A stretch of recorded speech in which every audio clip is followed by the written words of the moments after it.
नमस्कार विद्यार्थी मित्रांनो, विदर्भ आय एस अकॅडमीच्या या प्लॅटफॉर्मवर तुमच्या परत एकदा मनापासून स्वागत आहे.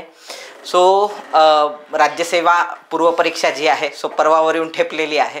मग अशामध्ये एक गरीब जनता असते पहा, ज्यांना सीसॅटच्या पेपरची भीती वाटत असते. त्यामुळं आजचं जे लेक्चर मी तुमच्यासाठी घेऊन आलेलो आहे ते सीसॅट आपल्याला किती इझिली पास करता येते हे सांगण्यासाठीच घेऊन आलेलो आहे. याच्यामध्ये आपण असं म्हणू की बाबा जे टॅलेंटेड विद्यार्थी आहे किंवा ज्यांचा टेक्निकल बॅकग्राऊंड होता किंवा टेक्निकल बॅकग्राऊंडमध्ये पण आपल्याला असं म्हणता येईल की बाबा जे हुशार पोरं आहे ते तसंही चांगले मार्क घेतात सीसॅटमध्ये, त्यांना काही टेन्शन नसते. पण जी मधली जनता आहे आणि गरीब जनता अशी दोन, एक लोअर मिडल क्लास आपण म्हणू, म्हणजे शिक्षणाच्या याच्यात बोलतोय आम्ही, आर्थिकदृष्ट्या बोलत नाही आहे. जो लोअर मिडल क्लास आहे आणि गरीब जनता आहे, दोन प्रकारे ज्यांना भीती वाटते सीसॅटची, विनाकारण वाटते भीती. अशांसाठी आजचं लेक्चर आहे की तुम्ही बिलकुल घाबरू नका सीसॅटच्या पेपरला. तुमचा सीसॅटचा पेपर हा इझिली त्या ठिकाणी निघणार आहे. मग तो पेपर काढण्यासाठी बरोबर एक कॉमन मिनिमम अजेंडा आमचा काय असला पाहिजे सर, जेणेकरून 200 पैकी 66 मार्क आम्हाला मिळायला पाहिजे. त्याच्यासाठी म्हणून आजचं लेक्चर मी तुमच्यासाठी घेऊन आलेलो आहे. बघा, आता अनेक लोक त्या ठिकाणी असं बोलतायत म्हणजे की बाबा यावर्षी सीसॅटचा पेपर जो आहे तो थोडासा ऑड होऊ शकतो, कारण UPSC सारखा पॅटर्न आयोग या ठिकाणी राबवणार आहे वगैरे वगैरे. तर लक्षात घ्या, मला तरी म्हणजे याच्या शक्यता ज्या आहे, पेपर सोपा असण्याच्या शक्यता 90% आहे, 90 ते 95% आहे. फक्त 5 ते 10% शक्यता अशी आहे की पेपर अवघड येऊ शकतो. पण मला जिथपर्यंत वाटते आहे UPSC सारखा पेपर सेट नाही होणार त्या ठिकाणी, किंवा सेट करण्यासाठी तेवढी स्ट्रॉंग टीम पाहिजे. तेवढी स्ट्रॉंग टीम नाही आहे त्या ठिकाणी, राज्यामध्ये तरी नाही आहे आपल्याला असं म्हणता येईल. त्यामुळं अवघड पेपर येणार नाही. मेन्सचा पेपर पॅटर्न चेंज झालेला आहे बरोबर. मुलाखतीचे मार्क्स वाढलेले आहे. आधी मुलाखती 100 मार्कापैकी व्हायच्या, आता 275 मार्काची आहे. परंतु मेन्स म्हणजे मुलाखत नेहमीसारखीच होणार आहे, फक्त मेन्सचा पॅटर्न बदललेला आहे. तिथं रायटिंग आलेली आहे UPSC प्रमाणे. पूर्वपरीक्षेचा पॅटर्न काही चेंज होणार नाही, तो जशाच तसा राहणार आहे. त्यामुळं ते मनातून काढून टाकावं सीसॅटचा पेपर अवघड येणार आहे आणि आमचं कसं होणार, म्हणजे तसं होणार नाही. आतापर्यंत जर तुम्ही पेपर उखडून पाहिले मागच्या 10-12 वर्षात, कारण सीसॅट मुळात 2013ला लागू झालं, म्हणजे तेव्हापासून आतापर्यंत जे पेपर घेतले तुम्हाला आजपर्यंत कधीही पेपर अवघड आल्याचं पाहायला भेटत नाही. आणि अवघड जरी आलेले असले तरीही त्याच्यामध्ये मार्ग असतात, टेक्निक्स असतात. त्या टेक्निक्स डिस्कस करण्यासाठीच त्या ठिकाणी आजचं लेक्चर मी घेऊन आलेलो आहे. जेणेकरून तुमचा कॉन्फिडन्स वाढला पाहिजे आणि तुम्ही इझिली सीसॅटची भीती जी काही तुमच्या मनातली आहे ती त्या ठिकाणी निघून गेली पाहिजे. थोडंसं आपण थेअरीबद्दल बोलू, म्हणजे थोडीशी मी माहिती तुम्हाला समजावून सांगतो त्याच्यामध्ये, आणि त्याच्यानंतर मग आपण पॅसेज सॉल्विंगकडे त्या ठिकाणी वळूया बरोबर. हे लेक्चर खूप आधी टाकायला पाहिजे होतं, पण हरकत नाही. म्हणजे याच्यासाठी तुम्हाला खूप प्रॅक्टिस करायची गरज नाही, तुम्ही डायरेक्ट पेपरमध्ये पण प्रॅक्टिस करू शकता. तुम्हाला त्याच्यासाठी वेगळी प्रॅक्टिस करायची काही गरज पडणार नाही. म्हणजे त्याच्यामुळं तुम्ही आज माझं सगळं हे ऐकल्यानंतर ह्याचं डायरेक्ट इम्प्लिकेशन, म्हणजे कुठलीही प्रॅक्टिस न करता डायरेक्ट इम्प्लिकेशन पेपरमध्ये करू शकता. म्हणजे एवढ्या सटीक त्या टेक्निक्स आहेत म्हणजे पेपर सॉल्विंगच्या. तर एक थोडक्यात सांगून देतो, तुम्हाला 200 पैकी 66 मार्क पाडायचे असतात. पेपर 1 याच्यावर तुमचा कट ऑफ लागत असतो, आणि पेपर 2 जो सीसॅटचा आहे तो क्वालिफाईंग असतो. म्हणजे 200 पैकी तुम्हाला 66 मार्क पाडायचे असतात बरोबर. आता मग ते 66 मार्क पाडण्यासाठी मार्काचं डिस्ट्रीब्युशन कसं होतं मागच्या वर्षी, मागच्या वर्षीला प्रमाण मानून मी तुम्हाला समजावून सांगतोय.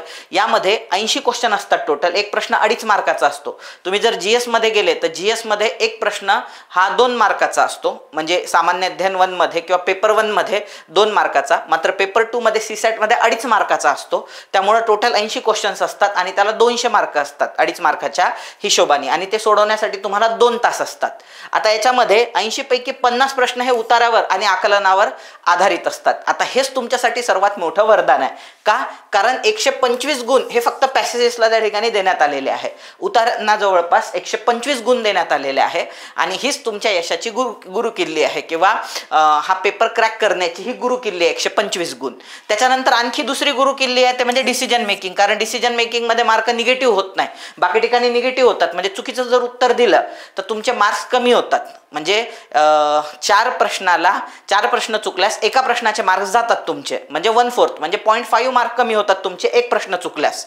ह्या सेगमेंटमध्ये, ह्या 3 सेगमेंटमध्ये, या सेगमेंटमध्ये निगेटिव्ह मार्किंग नसते. त्यामुळे तुम्हाला मिळतील तर गुणच मिळतील, आणि प्रत्येक पर्यायाला काही ना काही गुण दिलेले आहेत त्या ठिकाणी. तर इथं टोटल 5 क्वेश्चन असल्यामुळं 5 2 10 आणि वर 2.5 बरोबर. अशा पद्धतीनं 12.5 गुण जे आहे सो ते डिसिजन मेकिंगला आहे आणि इथं तुम्ही 12.5 पैकी 12.5 मार्क काढू शकता, एकही त्याच्यात तडजोड न करता. आणि इथं 125 पैकी 125 काढू शकता. आणि सेफ साईड म्हणजे मनातून तो स्ट्रेस काढून टाकून सीसॅटचा किंवा माझं कसं होईल सीसॅटच्या बाबतीमध्ये, बरोबर. अनेक लोकांचं असं असते की बुद्धिमत्ता तितकीशी चांगली नसते किंवा गणित तितकंसं चांगलं नसते. सो त्या विद्यार्थ्यांसाठी म्हणजे सीसॅटचा पेपर वरदान आहे. का बरं? कारण इथं बुद्धिमत्ता आणि गणितावर जास्त भर देण्याची गरजच नाही आहे मुळामध्ये. ज्यांचं गणित जेमतेम आहे, बुद्धिमत्ता जेमतेम आहे, ते पण टोटल ह्या 25 पैकी एक 5-10 क्वेश्चन आरामात सोडवू शकता. जेमतेम जरी असेल तुमचं तरी, आणि एक्सलंट असेल तर मग ह्या 25 पैकी 20 क्वेश्चन तुमच्या आरामात सुटतात. आणि सीसॅटमध्ये तुमचा स्कोर अफलातून येतो, पण आपल्याला फक्त सीसॅटमध्ये पास व्हायचं आहे. सो त्याच्यामुळे आपण गणित बुद्धिमत्तेबद्दल आज बोलणार नाही. आज जे काही बोलणार आहे, सुरुवातीला मी उतारे कसे सोडवायचे, बरोबर, जास्तीत जास्त गुण संपादित करण्यासाठी, जास्तीत जास्त म्हणजे 125 पैकी 125 मिळाले पाहिजे आपल्याला. सो या हिशोबाने उतारे कसे सोडवले पाहिजे आणि डिसिजन मेकिंगमध्ये आउट ऑफ मार्क आणण्यासाठी तुम्ही काय केलं पाहिजे. म्हणजे तुम्ही इमॅजिन करा ना, जर तुम्हाला 12.5 पैकी आपण म्हणू 12.5च मिळणार आहेत, आपण 10 मिळाले म्हणू, वर्स्ट केस आपण पकडू, तरी मग 66 ऐवजी आता तुम्हाला मार्क किती पाडायचे? फक्त 56. म्हणजे उरलेल्या याच्यामध्ये फक्त 56 मार्क पाडायचे पास होण्यासाठी तुम्हाला. आणि 56 मार्क 125 पैकी तर कसे पण मिळतात. आपण काठावर पास व्हायचं नाही आहे आपल्याला इथे 125 पैकी 125 आणि इथं 12.5 पैकी 12.5 मार्क्स आपल्याला घ्यायचे आहे आणि पेपर आपल्याला क्रॅक करायचा आहे. सो 2 तासात एवढं जरी तुम्ही करू शकले तरी तुम्ही आरामात पास होऊ शकता. आता उतारे सोडवण्यासाठी काही गोष्टी तुम्हाला लक्षात ठेवाव्या लागतील. उतारे 2 प्रकारचे येत असतात पहा. एक इंटेलेक्च्युअल उतारे असतात आणि दुसरे जनरल उतारे असतात. इंटेलेक्च्युअल उतारे म्हणजे नॉर्मली हे या पद्धतीचे उतारे तुम्हाला UPSC मध्ये किंवा ज्या कॅट नावाची एक्झाम आहे पहा, MBAला प्रवेश मिळवण्यासाठी जी कॅट नावाची एक्झाम तुम्हाला द्यावी लागते आहे, कॉमन ॲप्टिट्यूड टेस्ट, जसं आपल्याला सीसॅट द्यावं लागते त्यांना कॅट द्यावी लागते. सो त्या कॅटमध्ये इंटेलेक्च्युअल उतारे विचारल्या जातात. म्हणजे काय? त्या म्हणजे उताराखालच्या प्रश्नांची उत्तरं तुम्हाला जशाच तसं पॅसेजमध्ये मिळत नाही. तो पॅसेजचं तुम्हाला आकलन करावं लागते आणि मग तुम्हाला उत्तरं सोडवावे लागतात. असं कधी होत नाही की प्रश्न वाचला बाबा वरच्या उतार्यात जसच्या तसं उत्तर दिलेलं होतं, बरोबर, असं नसते. सो तुम्हाला ते स्वतः त्या पॅसेजचं आकलन करून स्वतः कन्क्लुजन बनवून लेखकाला काय म्हणायचं आहे, सो या पद्धतीनं ते पॅसेजेस सोडवायचे असतात. परंतु सुदैवाने MPSC UPSC असे पॅसेजेस टाकते आणि दुसरं म्हणजे कॅट असे पॅसेजेस टाकते. सुदैवाने MPSC राज्यसेवा हे जनरल उतारे टाकते. म्हणजे आत्तापर्यंतचं रेकॉर्ड आहे. सो आत्तापर्यंत जर आपण असं कन्सिडर केलं की आयोगाने आत्तापर्यंत उतारे जे आहे 100 उतारे आत्तापर्यंत जर आयोगाने 120 किंवा 125 उतारे जर आयोगाने एक मोठा म्हणू 100 म्हणू आपण मोठा 100 उतारे जर आतापर्यंत आयोगाने विचारले असतील तर 100 पैकी जवळपास 85 उतारे हे जनरल कॅटेगरी मधलेच होते. म्हणजे त्याच्यात इंटेलेक्च्युअलिटी बिलकुल नव्हती. मग आता इंटेलेक्च्युअल उतारे जर तुम्हाला सोडवायचे असतील तर आधी उतारा वाचला पाहिजे, तुम्ही उतारे वाचले पाहिजे आणि मगच प्रश्न सोडवले पाहिजे. प्रश्न पाहून जर उतारा सोडवला तर तुम्ही हमखास चुकणार. आणि जनरलच्या बाबतीमध्ये मी तुम्हाला सांगतो पहा, भारी मेथड काय आहे उतारे सोडवण्याची. तर लक्षात घ्या, आधी तुम्ही प्रश्न वाचले पाहिजे आणि मग उतारे सोडवले पाहिजे. कसं ते मी तुम्हाला सांगतो, डेमो आपल्याला त्याचाच पाहायचा आहे. आधी तुम्ही प्रश्न वाचले पाहिजे आणि मग उतारा सोडवला पाहिजे. कसं ते पण समजावून सांगतो. दुसरं, तुम्हाला उतारामध्ये जेव्हा तुम्ही उत्तर काढता म्हणजे मॅक्झिमम उत्तरं तर जशाच तसे असतात, पण काही प्रश्न असे असतात की ज्याचे उत्तर तुम्हाला डायरेक्ट मिळत नाही. तिथं मग तुम्हाला वर्ड थेरपी, आता ही जी वर्ड थेरपी शब्द आहे हा मीच दिलेला आहे स्पर्धा परीक्षेला. म्हणजे मीच तो शब्द पहिल्यांदा सांगितलेला आहे. वर्ड थेरपी म्हणजे काय? प्रश्नामध्ये जे शब्द आलेले आहेत तेच शब्द जर तुम्हाला उत्तरामध्ये दिसत असतील 4 ऑप्शनमध्ये तर ते उत्तर बरोबर असण्याच्या शक्यता जास्त असतात. आणि हे केव्हा वापरायची वर्ड थेरपी? जेव्हा उत्तर माहीत नसते किंवा उत्तर आउट ऑफ द बॉक्स असते किंवा question out of the box असतो. सो अशा सर्कमस्टन्सेसमध्ये वर्ड थेरपीचा वापर करून तुम्ही उत्तरापर्यंत पोहोचू शकता. म्हणजे जर तुम्हाला उत्तर माहिती आहे तर वर्ड थेरपी वापरायची नाही. म्हणजे तुम्ही जनरल अभ्यास करून जाताना पेपरला, हे GSच्या बाबतीत पण लागू आहे बरं का, पण तो प्रश्न आउट ऑफ द बॉक्स आहे तरी तुम्हाला उत्तर काढायचं आहे तर वर्ड थेरपी ही उत्तम थेरपी आहे उत्तरापर्यंत पोहोचण्याची. हे तुम्हाला GSला पण लागू आहे, सामान्य अध्ययनाला, आणि हे तुम्हाला इथं पण लागू आहे. म्हणजे कशाला? सीसॅटच्या पेपरला पण लागू आहे. कसा त्याचा आपण डेमो घेणारच आहोत. म्हणजे त्यामुळं वर्ड थेरपी म्हणजे जास्तीत जास्त वापर करणे. प्रश्नातील शब्द हे तुम्हाला उत्तरात दिसत असतील तर ते उत्तर बरोबर असण्याच्या शक्यता जास्त असतात. त्याचा पण डेमो मी तुम्हाला देणार आहे. आता वेळ न घालवता आपण काय करूया, लगेच आपल्या उतारांवरती येऊया. हां, ही एक बॅच आहे जी आपण प्रिलिम्स झाल्यानंतर लॉन्च करणार आहे, कारण अनेक विद्यार्थ्यांच्या मनात संभ्रम आहे, सर ॲन्सर रायटिंग मराठीतून कशी करायची.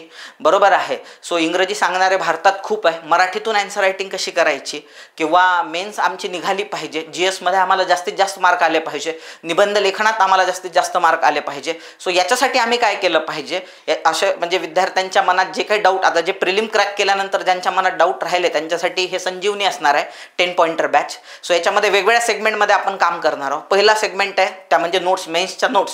आता मेन्सच्या नोट्स म्हणजे जनरल नोट्स वेगळ्या आहे, नवीन विद्यार्थी आहे बाबा तो वाचन करतो त्याच्या नोट्स आपण वेगळ्या प्रोव्हाइड करतो. आणि ज्यांना मेन्स द्यायची आहे तर ते नावच त्याचं 10 पॉइंटर यामुळे देण्यात आलेलं आहे की कुठलाही एखादा टॉपिक, फॉर एक्झाम्पल भारतात ब्रिटिशांचं आगमन होतं आहे, तर मग आगमन होण्यासाठी त्यांच्यात 2 फॅक्टर महत्त्वाचे आहे, पुश फॅक्टर, पुल फॅक्टर. म्हणजे ते भारतामध्ये का बरं आले, युरोपमध्ये असं काय घडलं, आणि दुसरं म्हणजे भारतात असं काय घडत होतं की त्यांनी भारतात आले आणि इथले सत्ताधीश बनले.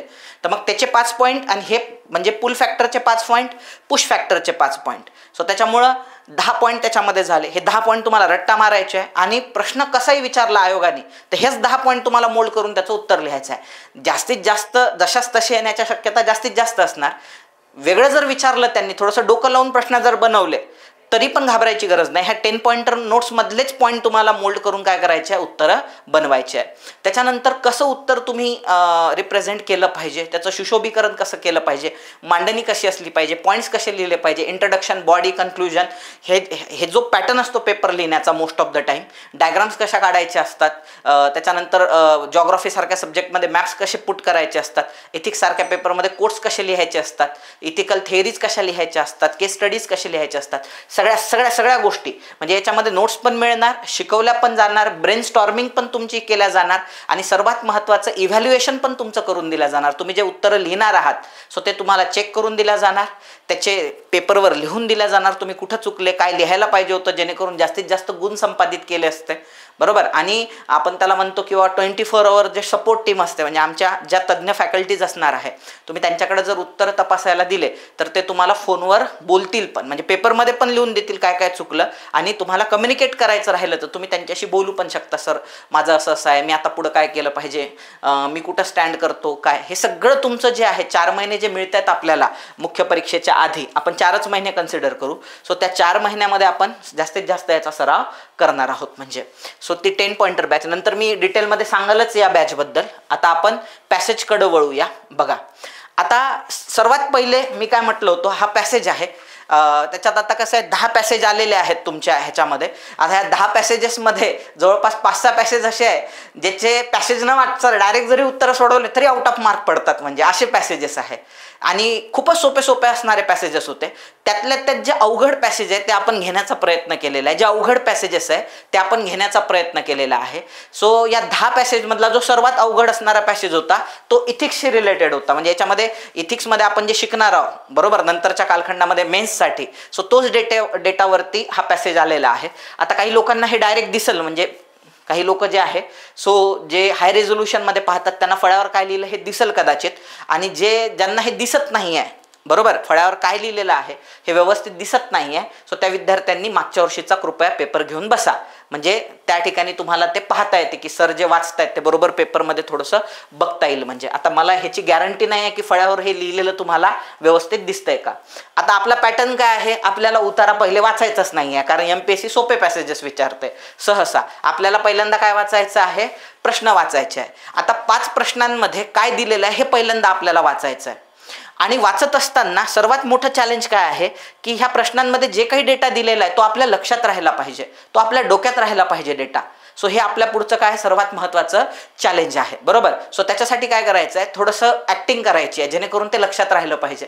नाही तर काय होईल, तुम्ही प्रश्न वाचाल आणि जेव्हा उतारा वाचायला सुरुवात कराल तेव्हा तुम्ही विसरून जाल की मी काय प्रश्न वाचले होते म्हणून थोडीशी तुम्हाला ॲक्टिंग करायची. आणि ते लय सोपं आहे, ॲक्टिंग कशी करायची ते पण मी तुम्हाला सांगतो. बघा, आदर्श नीतिशास्त्राची मूलभूत रूपरेषा सांगा. ऑप्शन वाचायचे नाही, फक्त आदर्श नीतिशास्त्राची म्हणजे काय, आदर्श नीतिशास्त्राबद्दल आपल्याला पाहायचं आहे. इंग्लिशमध्ये त्यांनी नॉर्मॅटिव्ह इथिक्स, याला मानदंडात्मक इथिक्स पण म्हणतात. मग तुम्ही त्याला मानदंड लक्षात ठेवा, मानदंड शब्द लक्षात राहण्यासारखा असा मानदंड, आणि किंवा आदर्श घोटाळा असं लक्षात ठेवायचं. म्हणजे ते अशोकराव चव्हाणांचा एक घोटाळा होता ना, आदर्श घोटाळा, तसा आदर्श घोटाळा लक्षात ठेवायचा. असं काहीतरी करा जेणेकरून ते लक्षात राहिलं पाहिजे. याचे खूप जास्त बेनिफिट्स मिळणार आहे तुम्हाला. तुम्ही मला सर एवढा वेळ घालवायला 100% परवडते आणि फार कमी वेळात तुमचा पॅसेज सुटतो. म्हणजे पुढे आहे वैश्विक नैतिक नियमांची काय भूमिका आहे. काय विचारलं त्यांनी, वैश्विक नैतिक नियमांची काय भूमिका आहे. तर वैश्विक शब्द लक्षात ठेवायच्यातला, वैश्विक नैतिक नियम, बरं काहीतरी असलं पाहिजे बाबा, वैश्विक आहे ते. त्याच्यानंतर पुढं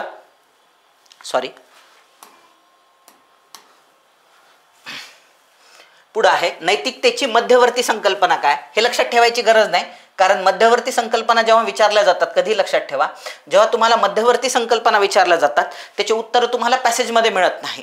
पॅसेजचं आकलन झाल्यानंतरच तुम्ही ह्या प्रश्नांची उत्तरं देऊ शकता. पण आपल्याला आकलन फिकलन काही करायचं नाही, डायरेक्ट उत्तरं येतात त्याचे. ते पण सांगतो कसं पोहोचायचं तिथपर्यंत.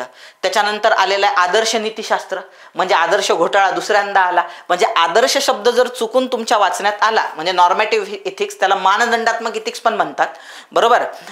हे का बरं मानदंड शब्द वापरतोय मी, कारण इथे विचारताना त्यांनी आदर्श नीतिशास्त्र विचारलं आणि पॅसेजमध्ये शब्द देताना त्यांनी मानदंड हा शब्द दिलेला आहे. असं का बरं झालं सर, इथं देताना आदर्श दिला आणि पॅसेजमध्ये देताना मानदंड नीतिशास्त्र दिला, असं का बरं केलं आयोगाने. तर आयोगाने हा पेपर सेट करत असताना पहिल्यांदा इंग्रजीमध्ये पॅसेज सेट केला. त्यामुळे इंग्रजीतून तुम्ही सोडवत असाल तर तुमची चुकी बिलकुल होणार नाही, व्यवस्थित जाल. पण जर तुम्ही मराठीतून सोडवत असाल तर तुमची थोडीशी गफलत होऊ शकते, येतं लक्षामध्ये. सो त्यामुळं आपण आदर्श किंवा मानदंड नीतिशास्त्र परत एकदा दुसऱ्यांदा आलेला आदर्श घोटाळा ते लक्षात ठेवायचं आहे. आणि नैतिक तत्वज्ञान आहे कुठलं तरी, त्याचे विविध प्रकार आपल्याला पाहायचे आहे. सो हे 5 क्वेश्चन आपल्याला दिलेले आहे. आदर्श घोटाळा दिलेला आहे, बरोबर. त्याच्यानंतर 2दा आदर्श घोटाळा आलेला आहे. त्याच्यानंतर आपल्याला मध्यवर्ती संकल्पना तर तसे आपल्याला लक्षात ठेवायचं नाही आहे. त्याच्यानंतर नैतिक तत्वज्ञान एक शब्द आपल्याला लक्षात ठेवायचा होता. आणखी एक शब्द लक्षात ठेवायला सांगितला होता तुम्हाला मी, बघा, तो म्हणजे तुमचा वैश्विक नैतिक नियम. बस एवढं. आता इथं आपण खूप जास्त कष्ट घेतले लक्षात ठेवण्यासाठी. याचे बेनिफिट्स पहा किती जास्त असतात. आता चला सोडवायला आपण सुरुवात करूया पॅसेज. आता आपल्याला वाचायला सुरुवात करायची आहे. त्या गोष्टी आपण लक्षात ठेवलेल्या, आदर्श घोटाळा, वैश्विक वगैरे वगैरे. आता सोडवायला सुरुवात करूया आपण. नैतिक तत्वज्ञान तत्वज्ञानाची एक शाखा आहे. ही शाखा कोणती गोष्ट योग्य आणि कोणती गोष्ट अयोग्य याचा काळजीपूर्वक विचार करते. लोकांनी इतराबरोबर आपले जीवन कसे जगावे याचे मूल्यमापन करताना ही शाखा नैतिक स्वरूपाचे ज्ञान देते. नैतिक तत्वज्ञानाच्या 3 शाखा आहेत. नैतिक तत्वज्ञानाच्या 3 शाखा आहेत. आपल्याला प्रकार विचारले नैतिक तत्वज्ञानाचे, बरोबर की नाही. कोणकोणत्या शाखा आहे बघा, इथं काय दिलेलं आहे, अधिनीतिशास्त्र. कोणकोणती शाखा दिलेली आहे, अधिनीतिशास्त्र. दुसरी शाखा दिलेली आहे मानदंडात्मक नीतिशास्त्र, आणि त्याच्यानंतर दायित्व नीतिशास्त्र. अशा 3 शाखा दिलेल्या आहेत याच्यामध्ये. ठीक आहे, तरी आपण ते बाजूला ठेवू, येतं लक्षात. पुढे वाचायला सुरुवात करू. तत्वज्ञानाच्या 3 शाखा आहे. अधिनीतिशास्त्र ही पहिली शाखा आहे. ही शाखा नीतिशास्त्राच्या प्रश्नांचा शोध घेते, जसे की नैतिकता म्हणजे काय, न्याय म्हणजे काय, सत्याचे अस्तित्व काय असते, मी माझा विश्वास आणि श्रद्धेच्या इतरांचा विश्वास आणि श्रद्धेचा विरोधी मतांबाबत कसा न्याय निर्णय करू शकतो, इथपर्यंत त्यांनी दिलेलं आहे. एवढ्या गोष्टींचा विचार करते. आता आपल्याला काही ह्याच्यात घुसायचं नाही आहे, एक एक समजून घेत बसायचं नाही, आपल्याला डायरेक्ट उत्तरं काढायचे आहे. म्हणून आपण याच्यात डोकं लावत बसणार नाही आहे. नाही तुम्ही याच्यात पार गुंगून गेले, बाबा समजून घेतो बाबा मी, काहीच फंद्यात पडायचं नाही. एकदम सोपं आहे, विनाकारण इन्व्हॉल्व्ह व्हायचं नाही त्याच्यामध्ये. आपल्याला काय विचारलंय ते जर आलं तर मग मात्र आपण आपले कान टव करायचे. कारण आपल्याला 5वा प्रश्न विचारण्यात आलेला होता. कुठला 5वा प्रश्न आपल्याला विचारण्यात आलेला होता. कुठला प्रश्न विचारण्यात आलेला होता आपल्याला, की नैतिक तत्वज्ञानाचे प्रकार. आणि ह्यांनी तर ते सांगितलेले आहे 3 शाखा आहेत, बरोबर. सो हे प्रश्न आपल्याला प्रश्नावर फोकस करायचा आहे. आपल्याला समजून घ्यायचं नाही तर नॉलेज मिळवतो मी तिथं जाऊन, हा फॅक्टर बिलकुल मनात ठेवायचा नाही. उत्तर येण्याशी मतलब आहे, आपल्याला पास व्हायचं आहे. आता बघा, मी तुम्हाला मगाशी आदर्श शब्द सांगितला होता, त्याऐवजी मी काय म्हटलं होतं, त्याला एक ऑप्शनल शब्द याच्यामध्ये आलेला आहे, मानदंडात्मक नीतिशास्त्र. नॉर्मॅटिव्ह इथिक्सला त्यांनी मराठीमध्ये इथं मानदंडात्मक नीतिशास्त्र दिलेलं आहे आणि तिकडे देताना आदर्श नीतिशास्त्र म्हणून विचारलंय, दोन्ही एकच आहे. आता याच्यावरती 2 क्वेश्चन आलेले आहे, म्हणून आपण काय करणार आहे, याचा हळूहळू वाचन करणार आहे, कारण आपल्याला उत्तर मिळण्याशी मतलब आहे. बघा, मानदंडात्मक नीतिशास्त्र हे नैतिक तत्वज्ञानाची दुसरी शाखा आहे. चला, या शाखेत आपण काय करायला हवे, याच्यामध्ये आपण काय करायला हवे या प्रश्नाचे उत्तर मिळते. मानदंडात्मक नीतिशास्त्र हे काय योग्य आहे काय अयोग्य आहे या प्रश्नावर प्रकाश टाकून त्याची रूपरेषा तयार करते. त्याची काय तयार करते, रूपरेषा. बस, आता बघा, एवढाच डेटा वाचला आपण, याच्यावर तुमचे 3 प्रश्न सुटतात. कसे सुटतात बघा. बघा आता किती सोपं आहे. पहिलं, आदर्श नीतिशास्त्राची मूलभूत रूपरेषा आताच आपण पाहिलेला आहे, रूपरेषा शब्द. सो योग्य काय अयोग्य काय ह्याच्यावर प्रकाश टाकून त्याची रूपरेषा तयार करते. म्हणजे आदर्श नीतिशास्त्राची मूलभूत रूपरेषा सांगा तर ते योग्य आणि अयोग्य आहे. सो योग्य आणि अयोग्याची आताच पाहिलं आपण. सो योग्य आणि अयोग्य, मग ते तुमचं उत्तर आहे पहिल्या नंबरचं. दुसऱ्या प्रश्नाचं उत्तर मिळत नाही आपल्याला. तिसऱ्या प्रश्नाची मध्यवर्ती संकल्पना आहे, आदर्श नीतिशास्त्राचे स्वरूप सांगा. आत्ताच पाहिलं आपण, आदर्श नीतिशास्त्राचं स्वरूप कसं आहे, इथंच आहे.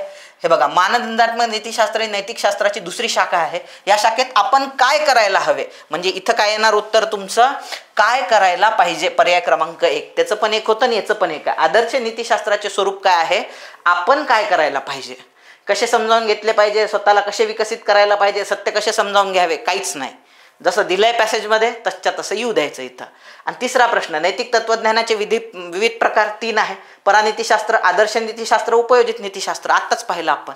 सो ह्याही प्रश्नाचं उत्तर मिळते पर्याय क्रमांक 2.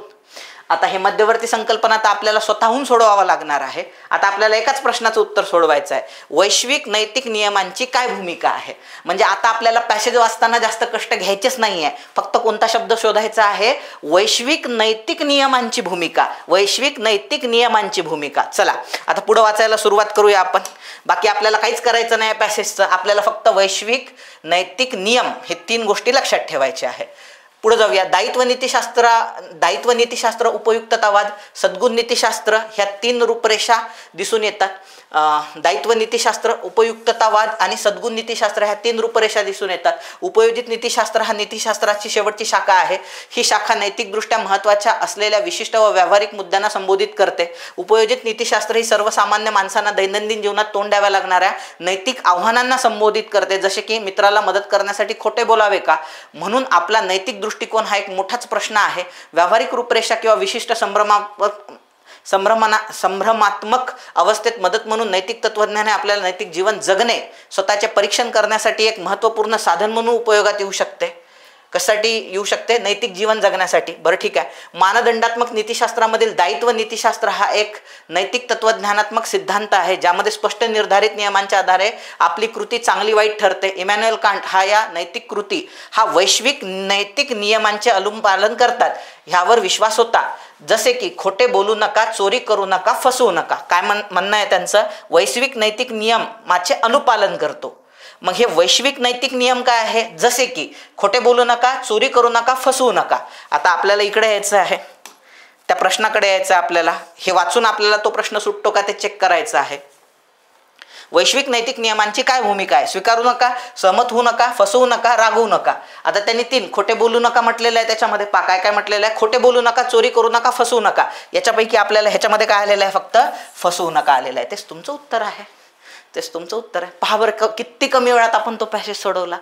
बरोबर, म्हणजे फालतू डेटा वाचत बसायचंच नाही, त्याच्यामध्ये आकलन करतो बाबा आणि हे करतो आणि ते करतो. सो तुमच्यासाठी एकदम मोकळं रान सोडलेलं आयोगाने, डोकंच लावत बसायचं नाही. आता फक्त एक प्रश्न असा आहे जो याच्यामध्ये इंटेलेक्च्युअल आलेला आहे, ज्याचं उत्तर तुम्हाला पॅसेजमध्ये मिळत नाही. नैतिकतेची मध्यवर्ती संकल्पना काय आहे, ह्याचं पॅसेजचं आकलन करून तुम्हाला ह्याचं उत्तर काढायचं असते. तर आपल्याला तेवढा वेळ नाही आकलन करायला, आणि काही काही लोकांचं असंही असते की तेवढी बौद्धिक क्षमता पण नाही आकलन करत बसायला सर्व पॅसेजचं. तर आता काय करायचं, अशा वेळेस जे सर्वात बेस्ट ऑप्शन आहे, नैतिकदृष्ट्या सर्वात बेस्ट ऑप्शन ते मारायचं, आणि फालतू ऑप्शन ते तुमच्या लक्षातच येतात पहा वर्ड थेरपीनुसार. आता बघा, पहिलं, लोकांनी कसा प्रतिसाद दिला पाहिजे, नैतिकतेची मध्यवर्ती संकल्पना लोकांनी कसा प्रतिसाद दिला पाहिजे. होऊ शकते हे आन्सर की लोकांनी कसा प्रतिसाद दिला पाहिजे नैतिकता तुम्हाला सांगते. बरोबर. म्हणजे एखाद्याने आपल्याला मदत केली तर आपण त्याला थँक्यू म्हणायला पाहिजे का? आपला प्रतिसाद कसा असला पाहिजे, किंवा लोकांनी म्हणजे दुसऱ्यांनी आपल्याला कसा प्रतिसाद दिला, लोकांनी कसा प्रतिसाद दिला पाहिजे. सो असू शकते उत्तर. लोकांनी कसे आंदोलित व्हायला पाहिजे, म्हणजे आंदोलन करायला शिकवते का नैतिकता तुम्हाला? बिलकुल नाही. लोकांनी त्यांचे जीवन कसे जगले पाहिजे हे पण उत्तर असू शकते. लोकांनी इतरांची कशी तुलना केली पाहिजे. मला सांगा, तुलना करण्यासाठी नैतिकता आहे का? नैतिकता तुम्हाला लोकांशी तुलना करा असं सांगते का? चुकीचं आहे. म्हणजे एक तर उत्तर काय आहे, लोकांनी कसा प्रतिसाद दिला पाहिजे हे एक तर उत्तर असू शकतं तुमचं, किंवा लोकांनी त्यांचे जीवन कसे जगले पाहिजे. तर बरोबर असण्याच्या शक्यता कशाच्या जास्त आहे? लोकांनी त्यांचे जीवन कसे जगले पाहिजे. योग्य काय आणि अयोग्य काय, तुम्ही कसं जीवन जगलं पाहिजे हेच नैतिकता सांगते ना. आणि याच्यासाठी तुम्हाला प्रत्येकाला नैतिकतेची डेफिनेशन माहीत असण्याची गरज नाही आहे. नैतिकता काय शिकवते की जीवन कसं जगलं पाहिजे माणसाने, म्हणून तेच तुमचं उत्तर आहे. आलं लक्षामध्ये? सो त्याच्यामुळे तुम्ही इझिली तिथपर्यंत जाऊ शकता. चला आणखी एक पॅसेज घेऊ. आता मी मुद्दामून काय केलेलं आहे, ह्या 10 पॅसेजमधले जे टफ पॅसेजेस होते तेच घेतलेले आहे, सोपे सोपे घेतलेले नाही आहे. सोपे सोपे पण पॅसेज आहे, मी तुम्हाला सांगतो ते नंतर. त्याचे डायरेक्ट उत्तर निघतात ते पण सांगतो मी तुम्हाला. ते मी सोडवत बसणार नाही आहे, मी डायरेक्ट तुम्हाला कथन करेल. मी मुद्दामून 2-3 पॅसेजेस सुरुवातीच्या अवघड घेतलेले आहे. आता नेक्स्ट पॅसेजकडे आपण त्या ठिकाणी वळूया. बघा, हा एक पॅसेज आहे. बरोबर. सो परत एकदा आपला जुना पॅटर्न त्याच्यामध्ये वापरायचा आहे. जुना पॅटर्न काय आहे? सो तो म्हणजे काय, प्रश्न पाहायचे आहे. खालीलपैकी कोणते घटक उत्पादनाच्या पद्धतीमुळे प्रभावित होतात? आपल्याला पॅसेजमध्ये उत्पादनाच्या पद्धती आणि प्रभावित होणे, बरोबर, हे शोधायचं आहे. उत्पादनाची पद्धत, बरोबर. सो कोणते घटक त्या उत्पादनाच्या पद्धतीमुळे प्रभावित होतात ते आपल्याला शोधायचं आहे. नंबर 1. नंबर 2, भारतातील शेतीच्या आदिम स्वरूपाचा ग्रामीण समाजावर कसा परिणाम झालेला आहे? म्हणजे इथं शब्द आदिम आहे जो आपल्याला स्ट्राईक होतो. म्हणजे भारतातील आदिम शेतीच्या स्वरूपाचा, म्हणजे भारतातल्या आदिम शेती, म्हणजे आदिम शेतीशी रिलेटेड काही आलं तर आपल्याला ते काय करायचं आहे, शोधायचं आहे. पुढे जाऊया आपण. ग्रामीण समाजाचा विचार करता खालीलपैकी कोणते विधान असत्य आहेत? तर याच्यात विधान पाहायचे आहे, तर 3-3 विधानं वाचत बसून लक्षात ठेवणं परवडत नाही, त्यामुळे आपण तो प्रश्न बाजूला ठेवू. पुढचा प्रश्न घेऊ. पहिल्या याच्यामध्ये उत्पादनाच्या पद्धतीवर परिणाम करणारे घटक आपल्याला पाहायचे होते त्याच्यामध्ये.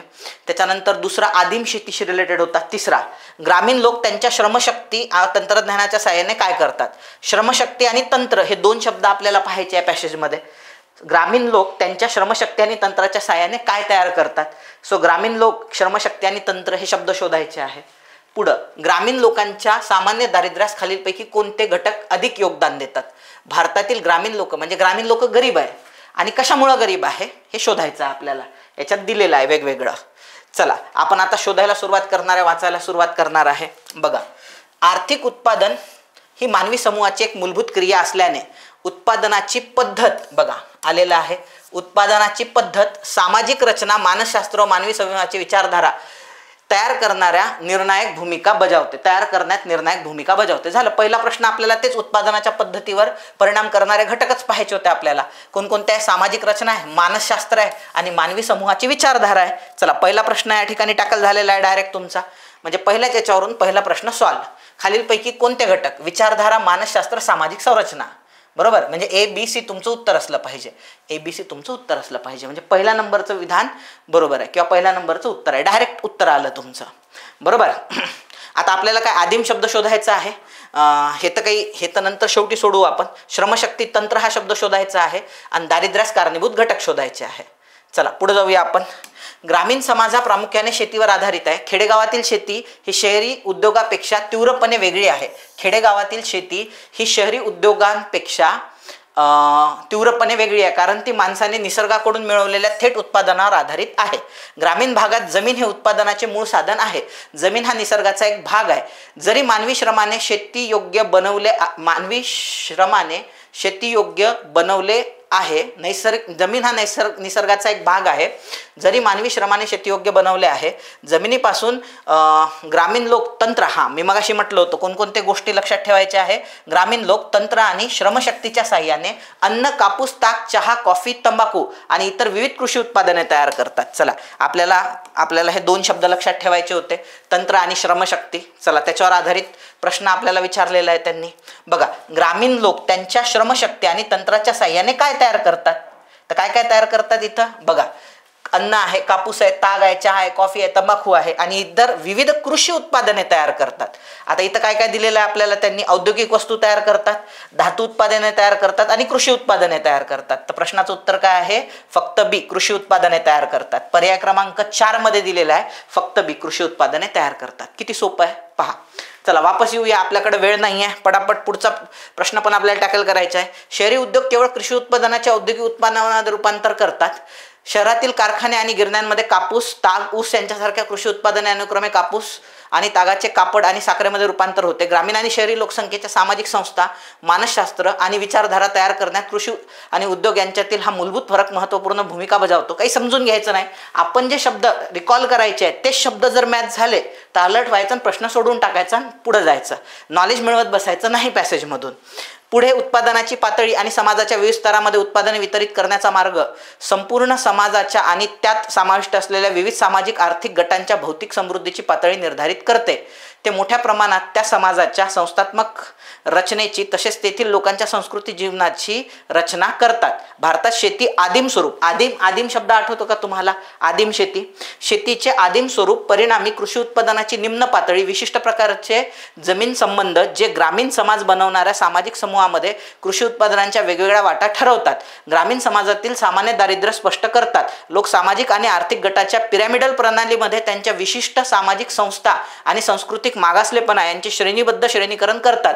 ते मोठ्या प्रमाणावर त्यांच्या चालीरीती, संकल्पना, लोकनीती देखील निश्चित करतात. आता उदाहरणार्थ, भारतात शेतीचे आदिम स्वरूप, परिणामी कृषीची वेगवेगळी कृषी उत्पादनाची निम्न पातळी आणि विशिष्ट प्रकारचे जमीन संबंध जे ग्रामीण समाज बनवणाऱ्या सामाजिक समूहामध्ये कृषी उत्पादनांचे वेगवेगळे वाटा ठरवतात. ग्रामीण समाजातील सामान्य दारिद्र्य स्पष्ट करतात. लोक सामाजिक आर्थिक गटांच्या पिरॅमिडल प्रणालीमध्ये त्यांच्या विशिष्ट सामाजिक संस्था आणि सांस्कृतिक मागासलेपणा यांचे श्रेणीबद्ध श्रेणीकरण करतात. आता ह्याच्यावर आधारित आपल्याला प्रश्न विचारलेला आहे. आदिम या शब्दावरती एक प्रश्न विचारलेला आहे आपल्याला, लगेच बघूया तो प्रश्न. बघा, बघा काय म्हटलेलं आहे ह्यांनी, शेतीच्या आदिम स्वरूपाचा ग्रामीण समाजावर कसा परिणाम होतो. आदिम स्वरूपाचा, शेतीच्या आदिम स्वरूपाचा, बघा गरिबी दूर करतो का, शेती आदिम असल्यावर गरिबी दूर होणार आहे का, नाही. कृषी उत्पादनात वाढ होणार आहे का, शेती जर आदिम असणार आहे तर नाही. त्यातून सांस्कृतिक विविधता येते, हे असू शकते कदाचित, पण तेही म्हणता येणार नाही आपल्याला. याचा परिणाम पिरॅमिडल आणि सामाजिक आर्थिक प्रणालीमध्ये होतो. हे बघा इथं दिलेलं आहे, जसच्या तसं दिलेलं आहे बरं का. हे याचा परिणाम पिरॅमिडल सामाजिक आर्थिक प्रणालीमध्ये होतो. हे बघा याचा परिणाम इथं दिलेला आहे पहा. लोक सामाजिक आर्थिक गटाच्या पिरॅमिडल प्रणालीमध्ये त्याच्या विशिष्ट सामाजिक संस्था आणि सांस्कृतिक मागासलेपणा आहेत जे श्रेणीबद्ध श्रेणीकरण करतात. म्हणजे जशाच तसं स्टेटमेंट आलेलं आहे. सो त्यामुळे ह्याचं डी बरोबर असलं पाहिजे. सो डी बरोबर आहे त्याच्यामध्ये. सो 12चं प्रश्नाचं उत्तर डी. तर सी आणि डी दिलेलंच नाही आहे. ए आणि बी तर बिलकुल नसणार आहे. ए बी इथं आहे, इथं फक्त सी आहे, इथं ए बी सी आहे. ए बी तर येणारच नाही, म्हणजे 1 आणि 4 कटलं. डी तर 100% आहे, म्हणून डीच उत्तर आहे तुमचं. म्हणून पर्याय क्रमांक 3 फक्त डी बरोबर आहे. आलं लक्षामध्ये, जशाच तसं आहे. पुढे जाऊया आपण. आता बघा, ग्रामीण समाजाचा विचार करता खालीलपैकी कोणते विधान असत्य आहे. आता हे विधान वाचू आपण आणि जनरल डिसिजन घेण्याचा प्रयत्न करू. बघा पॅसेजवरूनच यावं असं काही नाही. ग्रामीण समाज हा प्रामुख्याने शेतीवर आधारित आहे. हो. ग्रामीण समाजात जमीन हे उत्पादनाचे मूळ साधन आहे. हो. ग्रामीण भागातील उत्पादनाची साधने शहरी भागापेक्षा वेगळी नाहीत. पॅसेजमध्ये म्हणण्यात आलेल्या वेगळी आहेत. आणि जनरल पण तुम्हाला माहिती आहे, शहरातले लोक वेगळ्या ठिकाणावरून कमाई करतात आणि गावातले लोक हे शेतीवर डिपेंड असतात. त्यामुळे सी म्हणणं चुकीचं आहे. आणि आपल्याला नेमकं काय विचारलेलं आहे, असत्य विधान. म्हणून उत्तर काय, फक्त सी. एवढं सोपं असते. हे 2 पॅसेजेस सर्वात अवघड होते त्या वर्षात, पण मला वाटत नाही त्यात एक पण मार्क जाण्यासारखा होता. म्हणून फुकट फाकट मिळणारे मार्क आहेत पहा. फक्त मी सांगतो त्या मेथडनी जायचं, म्हणजे लवकर लवकर तुमचे पॅसेजेस सुटतील. चलो आगे चलते है, पुढे जाऊया आपण. आता हा एक आहे, विज्ञानावर आधारित आहे. बरोबर. आपला विज्ञान असू द्या, फिलॉसॉफी असू द्या, काही पण असू द्या, आपला एकच पॅटर्न आहे. ते म्हणजे काय करणे, प्रश्नांमधले शब्द ओळखून घेणे आणि एकदाच पॅसेज वाचणे आणि एका झटक्यात सगळे प्रश्न सोडवून टाकणे. चला, लेझर हा सामान्य प्रकाश स्रोतापेक्षा वेगळा आहे. लेझर हा सामान्य प्रकाश स्रोतापेक्षा वेगळा आहे कारण असं विचारलेलं आहे त्यांनी. ते जाऊ द्या. आता एक 2 शब्द लक्षात ठेवायचे. लेझर वेगळा आहे कशापासून, सामान्य प्रकाश स्रोतापासून. सामान्य प्रकाश आपला जनरल हा प्रकाश वेगळा जो पडतोय माझ्यावरती, आणि लेझर वेगळा. त्याचं कारण शोधायचं आहे आपल्याला पॅसेजमध्ये. पुढे जाऊया आपण. आता हे जर दिसत नसेल फळ्यावर तर तुम्ही थोडंसं मोठं करतो. नेक्स्ट काय पाहायचं आपल्याला, लेझर व अणू किंवा रेणू यांचा काय संबंध आहे, म्हणजे लेझर अणू रेणू लक्षात ठेवायचं आहे. काय लक्षात ठेवायचं, लेझर अणू रेणू. पहिले लक्षात ठेवायचं आहे लेझर प्रकाश स्रोतापेक्षा वेगळा कसा, लेझर अणू रेणू, बरोबर. हे शब्द शोधायचे आपल्याला. तुम्ही जर म्हणाल किंवा एक एक शोधतो, आता एक त्याच्यात असा पण एक चंक असेल सर एक एक प्रश्न पाहून ते शोधलं चालत नाही का, तर तुम्हाला 5 प्रश्नासाठी पॅसेज 5 वेळा वाचावं लागेल. 5 प्रश्न सोडवण्यासाठी पॅसेज 5 वेळा वाचावं लागेल आणि ते परवडणार नाही. पॅसेज खूप वेळ खाईल आणि तेवढा वेळ आपल्याकडं नाही आहे. सो त्याच्यामुळं असं करू नका तुम्ही. प्रश्न एकदाच वाचून घ्या एका झटक्यात आणि एका झटक्यातच सोडवा, म्हणजे 5 पट टाईम कमी लागेल तुम्हाला, बरोबर. सो पुढे जाऊया. लेझर अणुरेणू, सामान्य प्रकाशापेक्षा लेझर कसा वेगळा आहे. पहिला गॅस लेझर, म्हणजे असं लक्षात ठेवू आपण, पहिला गॅस कोणी सोडला. आपल्याला गॅस शब्द तर पाहायचा आहे पॅसेजमध्ये, काय लक्षात ठेवायला काय जाते आपलं, पहिला गॅस लेझर कोणी विकसित केला. माझ्या लक्षात राहते बरं का, पहिला गॅस लेझर विचारलाय म्हणून. तुम्हाला चांगलं लक्षात राहावं म्हणून कसं तर ड्रामा क्रिएट करायचा, पहिला गॅस कोणी सोडला असं लक्षात ठेवायचं. एक मिनिट हां, चला पुढचा प्रश्न आहे, लेझर किरण कशासाठी वापरला जात नाही. म्हणजे लेझर किरणाच्या वापरावर पण त्यांनी विचारलेलं आहे. लेझर किरणासाठी कोणाला नोबेल मिळाला, नोबेल लक्षात ठेवायचा लेझरसाठीचा. चला आता आपण हा विज्ञानावर विचारलेला पॅसेज जो आहे सो त्याचे सोडवायला सुरुवात करू. पहा, पहिलेपासून सोडवायला सुरुवात करू. बघा, लेझर हा शब्द light amplification by stimulated emission of रेडिएशनचे संक्षिप्त रूप आहे. काही समजून घेत बसायचं नाही, आपले शब्द त्याच्यात शोधायचे फक्त. लेझर हे खरे तर प्रकाशाचे निर्मिती स्त्रोत आहे. जे अणुरेणू मी तुम्हाला म्हटलं होतं, लेझर अणुरेणू म्हणजे प्रश्न आलेला आहे, लेझर अणु किंवा रेणूच्या उत्तेजित किरणोत्सर्गाद्वारे प्रकाशाच्या प्रवर्धनावर आधारित आहेत. म्हणजे काय म्हटलेलं आहे, ते अणु आणि रेणूच्या उत्तेजित किरणोत्साराद्वारे प्रकाशाच्या प्रवर्धनावर. नाही समजलं हे प्रवर्धन काय असते तरी काही घेणं देणं नाही, आपल्याला उत्तर येण्याशी मतलब आहे तिकडं. एक मिनिट हा,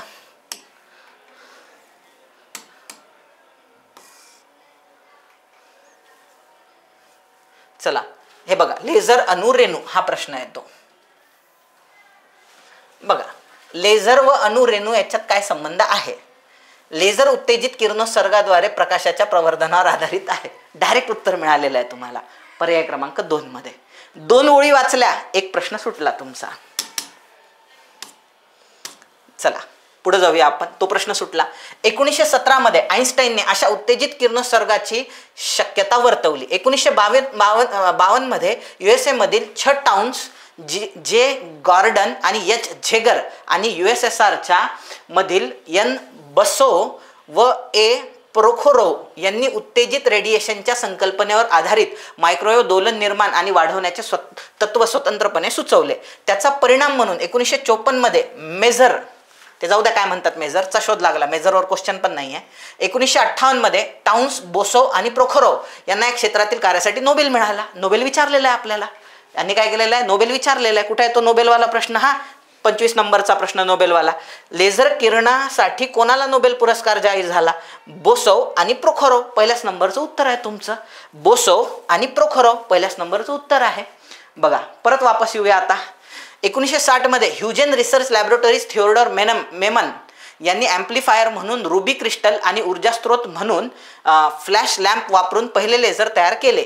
हेलियम आणि निऑन वायूचे मिश्रण वापरून बेल लॅबोरेटरीज, ए जवान, W बेनेट आणि H हॅरिओट यांनी 1961 मध्ये पहिले गॅस लेझर. गॅस कोणी सोडला, आपण लक्षात ठेवलं होतं, गॅस कोणी सोडला तर गॅस या तिघांनी मिळून सोडलाय पहा, ए जवान, W बेनेट आणि H हॅरिओट. बघा आता, सो गॅस कोणी सोडला, गॅसवाला प्रश्न पहा ह्याच्यामध्ये. गॅसवाला पहिला गॅस लेझर कोणी विकसित केला, ए जवान, W बेनेट आणि H हॅरिओट. झालं, आलं उत्तर तुमचं. किती फास्ट येत आहेत उत्तर पहा बरं. आता हे संपलं, आता इथून वाचायला सुरुवात करू. औषधापासून ते संप्रेषणापर्यंत विविध क्षेत्रात लेझर एक मौल्यवान साधन बनले आहे. लेझर हा प्रकाश स्त्रोत आहे, परंतु तो अनेक सामान्य प्रकाश स्त्रोतापेक्षा वेगळा आहे. आपल्याला विचारण्यात आलेला आहे प्रश्न. हे बघा, लेझर हा सामान्य प्रकाश स्त्रोतापेक्षा वेगळा आहे कारण आम्ही इतर प्रकाश स्त्रोत वापरतो म्हणून लेझरचा वापर प्रदीपनासाठी केला जात नाही. लेझर सामान्य प्रकारच्या प्रकाश स्त्रोतापासून उपलब्ध असलेल्या अरुंद वारंवारता श्रेणीसह उच्च दिशात्मक उच्च तीव्रतेचे किरण तयार करतात. म्हणजे लेझर हा सामान्य प्रकाशापेक्षा कसा वेगळा आहे, अरुंद वारंवारता श्रेणी. अरुंद वारंवारता श्रेणी म्हणजे लघुत्तम वारंवारता श्रेणी. अरुंद आणि लघुत्तम एकच आहे. उच्च दिशात्मक हे उच्च दिशाधारक आणि हे आहे उच्च तीव्रता, उच्च प्रदीप्ती असणारा. प्रदीप्ती इथं शब्द वापरलेला आहे. इथं प्रदीप्ती हा शब्द वापरण्यात आलेला आहे. उच्च तीव्रता आणि उच्च प्रदीप्ती सारखाच आहे, कारण तीव्रतेसाठी इंटेन्सिटी हा शब्द आलेला आहे इंग्लिशमध्ये. सो त्यामुळं आता हे जर 2 बरोबर आहे तर हे एक बरोबरच आहे, म्हणून याचं उत्तर वरीलपैकी सर्व बरोबर, कारण हे तिन्ही शब्द इथं आलेले आहेत जसच्या तसे. झाला तुमचा हा पण सॉल्व. आता जवळपास झाला का 21 नंबरचा सॉल्व झालेला आहे. लेझर अणुरेणू झालेला आहे, पहिला गॅस लेझर झालेला आहे. लेझर किरण कशासाठी वापरल्या जात नाही? लेझरचा वापर प्रदीपनासाठी केला जात नाही, प्रदीपनासाठी केला जात नाही, प्रदीपनासाठी उत्तर आहे. पुढचं तर पॅसेज वाचायचंही गरज नाही, खतम तुमचा. लक्षात ठेवण्यासाठी किती लागतंय वेळ तुम्हाला? खूप झालं 1 मिनटं, आणि पॅसेज रिवाईज करायला 3 मिनटं, लय झालं 4 मिनटं. 5 मिनटात 5 क्वेश्चन जिकडच्या तिकडं, बरोबर. 120 मिनिटाचा पेपर अशा हिशोबाने 80 मिनिटातच खतम व्हायला पाहिजे तुमचा, म्हणजे ह्या हिशोबाने जर तुम्ही गेलेत तर. आणि तुम्ही जर ट्रेडिशनल वेने गेलेत तुम्हाला वेळ लागू शकतो आणि त्यामुळे मॉरल डाऊन होते पा. सो हे 2 पॅसेजेस मी तुम्हाला डेमो म्हणून सांगितलेले आहे. पुढचे पॅसेजेस फार सोपे आहे, डायरेक्ट पण उत्तरं येतात, ते काही सोडून सांगण्यात काही मिनिंग नाही आहे. तुम्हाला बेसिक थीम काय आहे ते मला समजावून सांगायचं होतं आणि तुम्हाला ती बऱ्यापैकी समजलेली आहे. आता काही काही प्रश्न असतात पहा, त्याचे उत्तर पॅसेजमध्ये दिलेले नसतात. आता मी ते पूर्ण डिटेलमध्ये घेत नाही, फक्त मी तुम्हाला थोडंसं एक त्याचं बॅकग्राऊंड सांगतो पहा, म्हणजे तुमच्या ते लक्षात आलं पाहिजे. कोणता बरं प्रश्न आहे?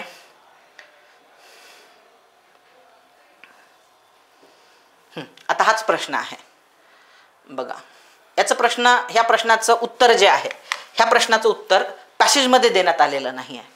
म्हणजे जेव्हा तुम्हाला अर्थ विचारतात पहा एखाद्या वाक्याचा, तो अर्थ पॅसेजमध्ये दिलेला नसतो. उदाहरणार्थ इथं काय म्हणणं आहे, लेखकाच्या मतानुसार विधी कायदा क्षेत्राचे परिक्षेत्रामध्ये तंत्रज्ञानाचा वापर व स्वीकारार्हता नाही आहे.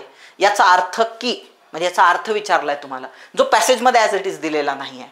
जेव्हा तुम्हाला मध्यवर्ती संकल्पना, एखाद्या शब्दाचा अर्थ तो पॅसेजमध्ये दिलेला नसतो, मग त्या पॅसेजचं आकलन करून तुम्हाला तो सोडवायचा असतो. पण आकलन करायला आपल्याकडे एवढा वेळ नाही आहे.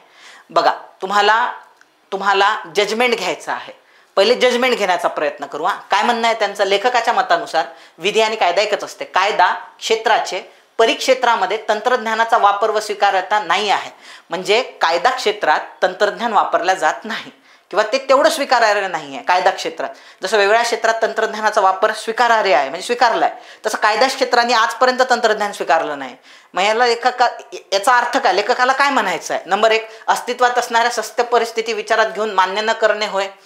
तंत्रज्ञान कायद्यापेक्षा सर्वश्रेष्ठ आहे असा त्याचा अर्थ होणार आहे का? कायद्यापेक्षा तंत्रज्ञान श्रेष्ठ आहे? बिलकुल नाही, हे तर 2 येणारच नाही. कायदा व तंत्रज्ञान एकत्रितपणे अस्तित्वात राहू शकत नाही. त्याच्यानंतर राज्यघटना तंत्रज्ञानास कायद्याशी एकसंध होण्यास मान्यता देत नाही. तसा जर विचार केला ना, ह्याच्यात तिन्ही जे स्टेटमेंट आहे ना, हे एक्स्ट्रीम स्टेटमेंट आहे. असं कधीच नसते की तंत्रज्ञान कायद्यापेक्षा श्रेष्ठ आहे आणि कायदा तंत्रज्ञान एकत्रितपणे अस्तित्वातच राहू शकत नाही, किंवा राज्यघटना तंत्रज्ञानास कायद्याशी एकसंध होण्यास मान्यता देत नाही, असं कधी होत असते का? पण जाऊ द्या, आपण काय करू, वर्ड थेरपीचा वापर करू. वर्ड थेरपी पहा. आता थोडंसं तुम्हाला इंग्लिशमध्ये पाहावं लागणार. त्यांनी काय म्हटलेलं आहे? As for author, non recognization of technology in the sphere of law means. Non recognization of technology हा शब्द तुम्हाला as it is, this amount to non recognizing existing reality, असा शब्द दुसरीकडे कुठंच आलेला नाही आहे. लक्षामध्ये. सो प्रश्नातलाच शब्द जेव्हा तुमच्या उत्तरामध्ये असतात तेव्हा ते उत्तर बरोबर असण्याच्या शक्यता जास्त असतात. म्हणजे सत्सद्विवेक बुद्धीचा जरी वापर केला तरी पर्याय क्रमांक 1 बरोबर आहे, कारण हे 3 पर्याय जे आहेत ते एक्स्ट्रीम आहेत, त्याच्यामुळे ते असणार नाही. आणि वर्ड थेरपीचा जरी वापर केला तरी तुमचं उत्तर बरोबर येतं आहे. आलं लक्षात? पुढे जाऊया. बाकीचे तर एवढे सोपे होते, ह्याच्यामधले एवढे सोपे त्या ठिकाणी होते. राज्यघटनेत शिक्षणाचा अधिकार कशाने जोडला? 86व्या घटना दुरुस्तीने. तुम्हाला पॅसेज पण वाचायची गरज नाही. मूलभूत हक्क हे बहुधा नकारात्मक असतात. का बरं असतात? ते पॅसेजमध्येच दिलेलं आहे. कारण सगळे जर सकारात्मक आहे, सगळे फंडामेंटल राईट जर सकारात्मक ठेवले असते तर ते फुलफिल करण्यासाठी सरकारकडे तेवढा पैसाच नव्हता, म्हणजे याची संविधान निर्मात्याला जाणीव होते असं दिलेलं आहे. पर्याय क्रमांक 3 उत्तर आहे.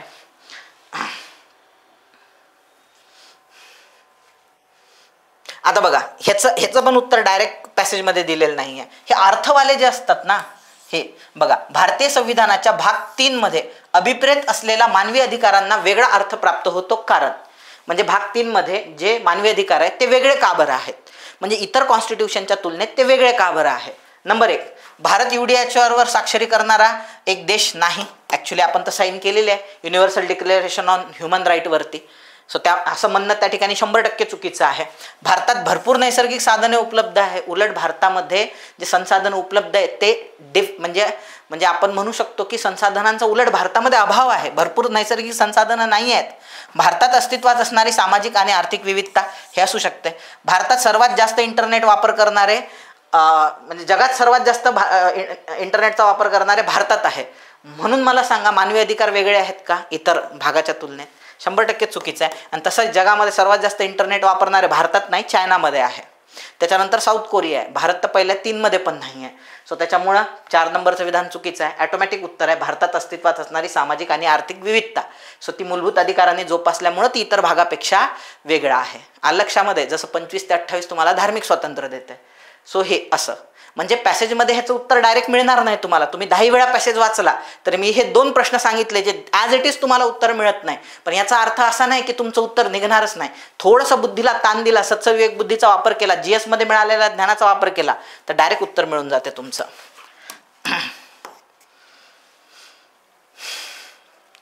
चला पुढे जाऊया आपण. चला आता पॅसेजेस काय आपण सॉल्व्ह करू नये, तुम्ही बाकीचे पॅसेजेस सॉल्व्ह करून घ्या. आता डिसिजन मेकिंगवरती बोलूया. डिसिजन मेकिंगसाठी काही गोष्टी लक्षात ठेवायच्या आहे तुम्हाला. त्या गोष्टी मी मागेही सांगितलेल्या आहे, आता परत रिपीट करून सांगतो पहा. डिसिजन मेकिंगसाठी लक्षात घ्या, डिसिजन मेकिंगला निगेटिव्ह सिस्टीम नाही आहे. त्याच्यामुळे तुम्ही पेपर जेव्हा हातात येईल तुमच्या तर सर्वात पहिले डिसिजन मेकिंगचे प्रश्न सोडवा. 75 ते 80 या दरम्यान तुम्हाला डिसिजन मेकिंग दिलेले असतात.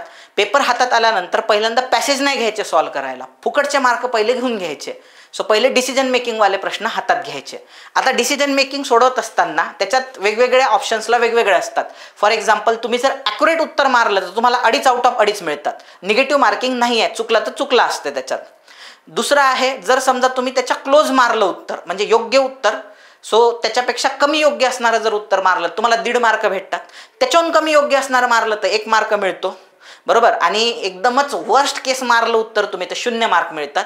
पण तुमचे मार्क वजा होत नाही त्याच्यामधून, म्हणजे चुकलेल्या प्रश्नाचे मार्क जात नाही तुमचे. तर आपल्याला प्रयत्न हा करायचा आहे की 2.5 पैकी 2.5 मिळाले पाहिजे. तर तुम्हाला काही मध्यवर्ती म्हणजे कन्सेप्ट जे आहे, प्रश्न कसाही येऊ, मी जे सांगतो त्या कन्सेप्ट तुम्हाला लक्षात ठेवाव्या लागतील. सर्वात पहिले लक्षात घ्या, ऑप्शनमध्ये जेव्हा लोकसहभाग असतो, कधी पण लक्षात घ्या, प्रशासनामध्ये काम करताना प्रशासनाने जर ठरवलं की आपण काम करायचं बाबा, समाजाचं भलं करायचं, तर आपण कितीही पोलीस आणले, कितीही अधिकारी आणले, कितीही कर्मचारी आणले तरी ते शक्य नाही आहे. कारण लोकांचं प्रमाण खूप जास्त आहे, तुलनेनं अधिकारी कमी आहे.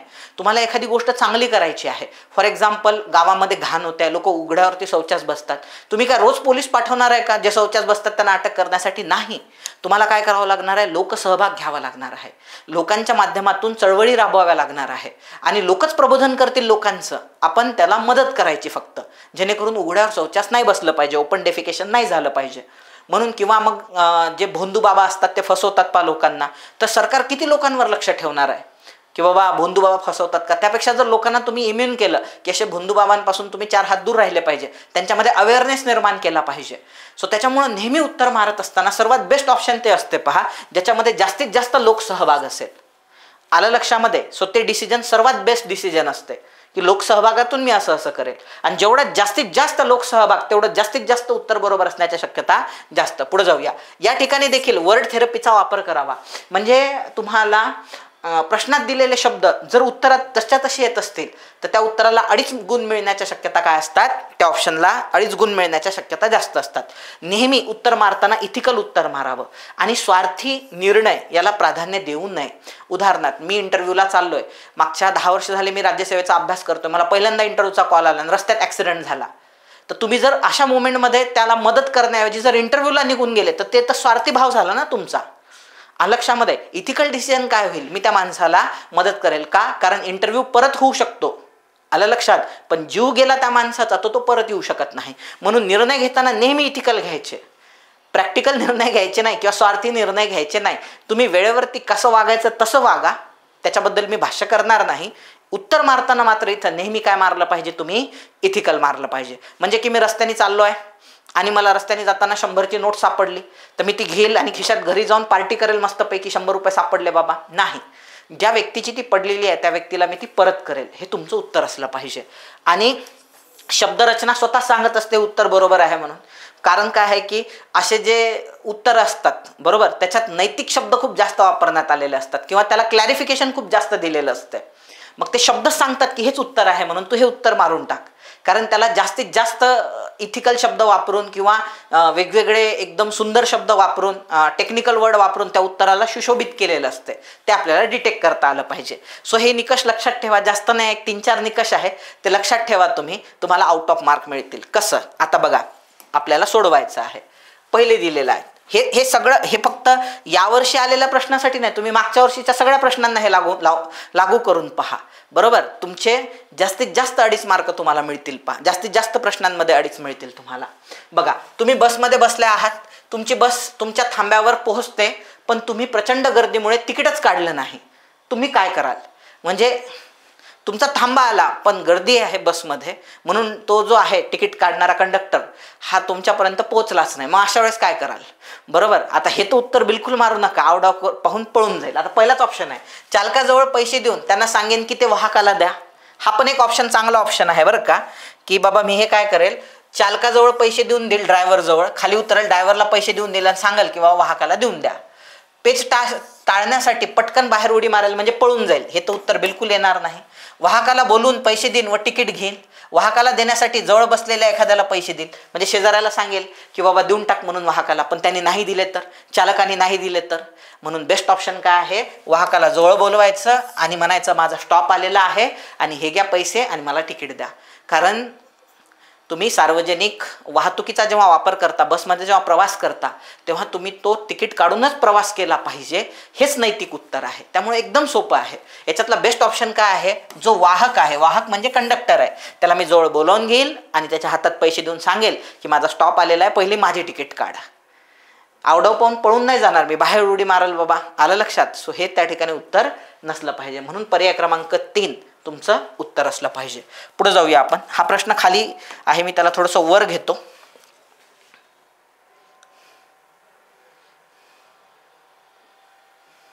बघा, आता हा मोठा केल्यामुळे तुम्हाला व्यवस्थित दिसेल त्या ठिकाणी.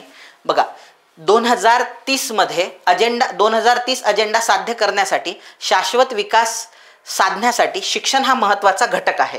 एक मिनिट.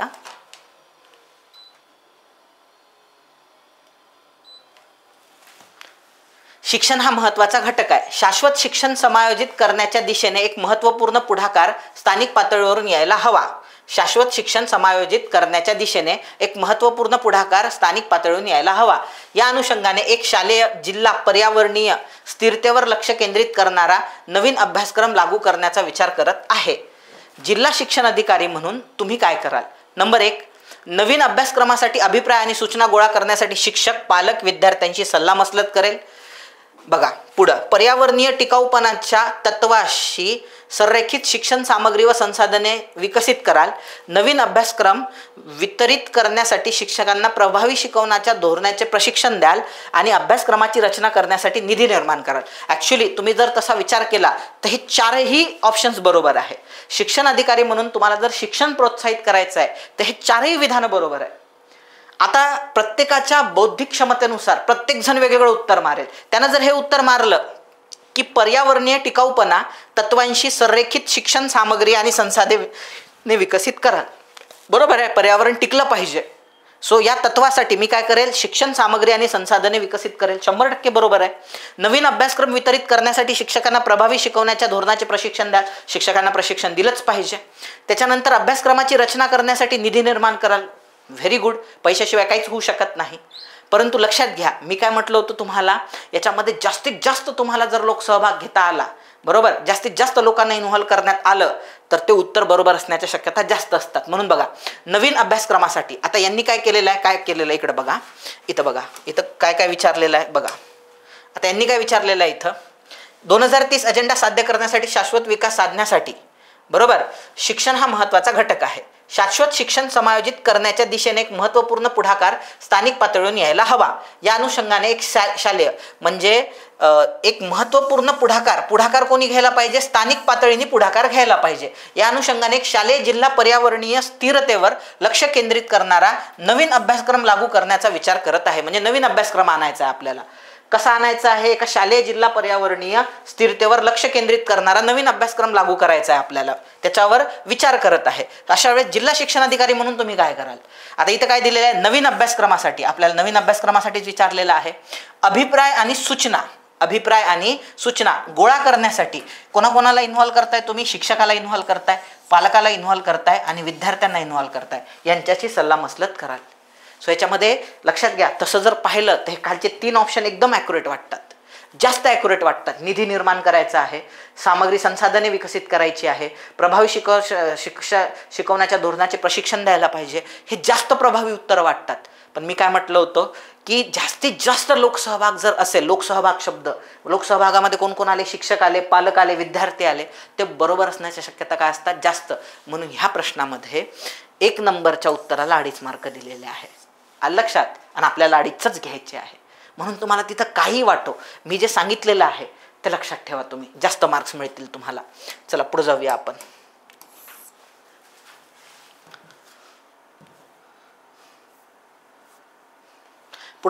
हा पण एक मस्त प्रश्न आहे बघा, मोठा दिसतो पण एकदम सोपा आहे. जलस्रोतांच्या संदर्भातील पाऊलखुणांबाबत अभ्यास करत असताना दुर्दैवाने तुम्हाला मुतखड्यांच्या वेदनांना सामोरे जावे लागले.